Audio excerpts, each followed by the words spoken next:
নমস্কার। Ramakrishna TV YouTube চ্যানেলের পক্ষ থেকে সকল মা বাবা দাদু দিদা ঠাকুমা ঠাকুর দাদা দাদা দিদি ছোট ছোট ভাই বোনদের জানাই অনেক অনেক ভালোবাসা প্রীতি ও আন্তরিক শুভেচ্ছা। সবাই ভালো আছেন, ভালো থাকবেন। আমি আবারও চলে এসেছি শ্রী শ্রী রামকৃষ্ণ মিশনের স্বামী লোকেশ্বরানন্দ মহারাজের সম্পাদিত শতরূপে সারদা সম্পর্কে আলোচনা করতে, এবং আমরা আলোচনায় আছি লেখিকা মঞ্জু ঘোষের কথায় সহধর্মিণী অধ্যায়, এবং আজ আমরা আলোচনা করব চতুর্থ ভাগ। এবং একটি কথা বলবো, যারা যারা আমার শতরূপে সারদা সম্পর্কিত আলোচনার ভিডিওগুলি দেখা মিস করেছেন, অবশ্যই আপনারা আমার Ramakrishna TV YouTube channel play লিস্টে আসবেন এবং সেখানে শতরূপে সারদা নামে প্লে লিস্টে যাবেন। সেখান থেকে আপনারা আগের ভিডিও বা এপিসোডগুলো দেখে নিতে পারবেন। তো চলুন আলোচনা শুরু করা যাক। যুগ ধর্ম সংবহনের মাধ্যম হিসাবে শ্রীরামকৃষ্ণ নির্বাচন করেছিলেন দুটি শ্রেষ্ঠ আধারকে।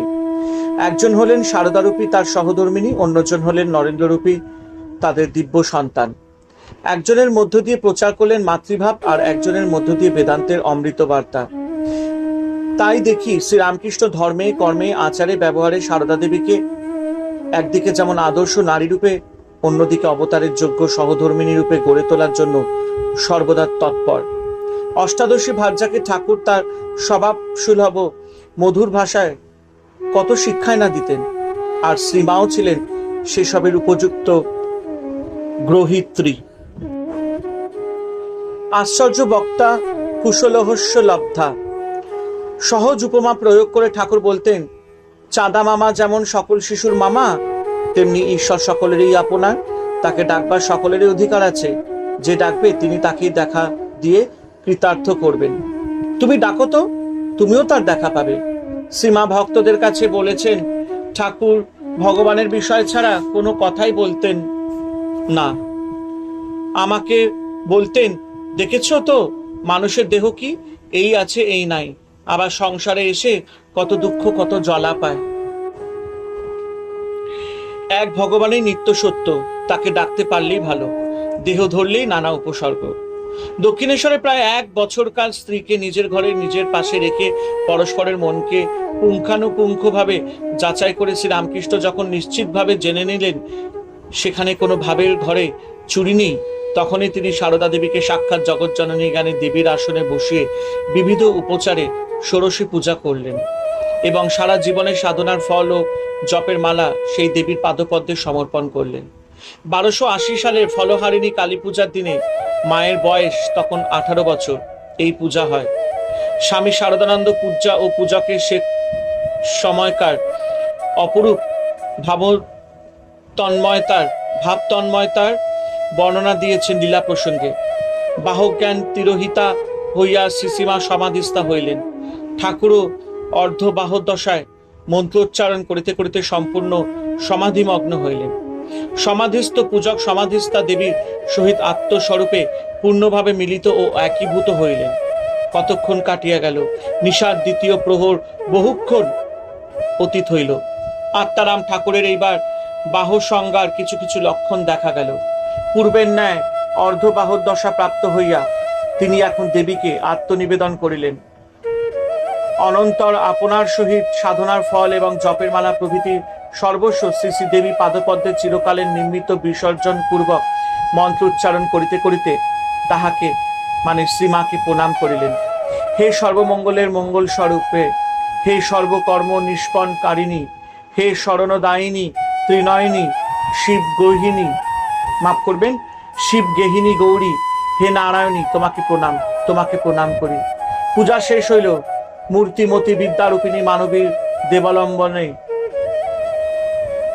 ঈশ্বরীরই উপাসনা পূর্বক ঠাকুরের সাধনার পরিসমাপ্তি হইল। তাহার মানে শ্রীমার দেব মানবত্ব সর্বত্রভাবে সম্পূর্ণতা লাভ করিল। উপযুক্ত ও আধার না হলে কারোর পক্ষে এই পূজা গ্রহণ করা সম্ভব নয়। আধ্যাত্মিক শক্তির পরিমাপেও ঠাকুরের যোগ্য সহধর্মিণী ছিলেন বলেই তার এই পূজা শ্রীমা নির্বিকার চিত্তে গ্রহণ করতে পেরেছিলেন। পুঁথি রচয়িতা তাই বলছেন, মা না হলে মহাশক্তি, কার হেন গায় শক্তি, লইবেন শ্রী প্রভুর পূজা, প্রভু যে পরমেশ্বর, ব্রহ্মা বিষ্ণু মহেশ্বর সর্বেশ্বর সকলের রাজা। তাই তো শ্রীমা যোগীন্দ্র পূজা যোগীশ্রেষ্ঠ ও শক্তিময়ীকে স্বয়ং দেবীজ্ঞানে পূজা করে ধর্ম যুগ ধর্ম প্রাতৃরূপে উদ্ধৃত করেছিলেন।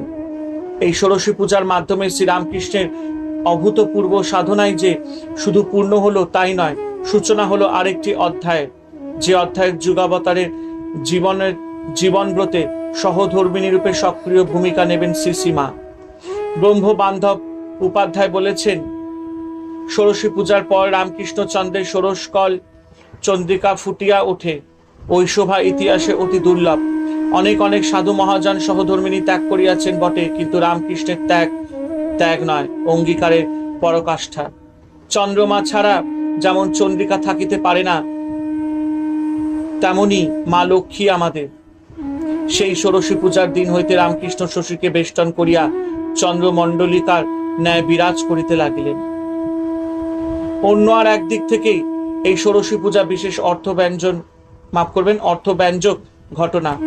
শ্রীরামকৃষ্ণ কোন প্রচলিত রীতিকে ভাঙতে আসেননি। ভারতের সনাতন ভাবধারা এবং ধর্মচেতনার নবমূল্যায়ন করতেই তার এবারের আগমন। এই পূজার দ্বারা ভারতের তথা বিশ্বের নারী জাতিকে তিনি শ্রেষ্ঠ সম্মান দান করে গেলেন। নারী জাতির সমাদার সম্বন্ধে মনুসংহিতায় বলা হয়েছে, যত্র ন্যায্যস্তু পূজ্যন্তে রমন্তে তত্র দেবতা, যত্রই তাস্তু ন পূজ্যন্তে সর্বাস্তরফলা ক্রিয়া। যেখানে নারীরা পূজিত অর্থাৎ সমাদৃত হন, সেখানে দেবতারা আনন্দে বিহার করেন, আর যেখানে এরা পূজিত হন না, সেখানে সমস্ত ক্রিয়াই নিষ্ফল। এই পূজার সম্মান দিয়ে শ্রীরামকৃষ্ণ সারদা দেবীর মধ্যে সুপ্ত দেবী সত্তার উদ্বোধন করলেন। সঙ্গে সঙ্গে সংসারী মানুষকে বুঝিয়ে দিলেন প্রকৃত সহধর্মিণী কি বস্তু, পুরুষের জীবনে তার স্থান কত উচ্চে। তিনি নিজ জীবনে স্ত্রীর প্রতি ব্যবহারে এই মর্যাদা রক্ষা সম্বন্ধে কতদূর সচেতন ছিলেন, মায়ের কথা থেকে তা বোঝা যায়। আহা, তিনি আমার সঙ্গে কি ব্যবহারই করতেন! একদিনও মনে ব্যথা পাবার মতো কিছুই বলেননি, কখনো ফুলটি দিয়েও ঘা দেননি, কখনো আমাকে তুমি ছাড়া তুই বলেননি। কিসে ভালো থাকবো তাই করেছেন। হরে কৃষ্ণ কৃষ্ণ কৃষ্ণ হরে হরে, হরে রাম রাম রাম হরে হরে। জয় শিব শম্ভু, জয় দেবী দুর্গা দুর্গতি নাশিনী, জয় মা কালী। ওং নমো ভগবত বাসুদেবায় নমঃ, ওং নমো ভগবত বাসুদেবায় নমঃ।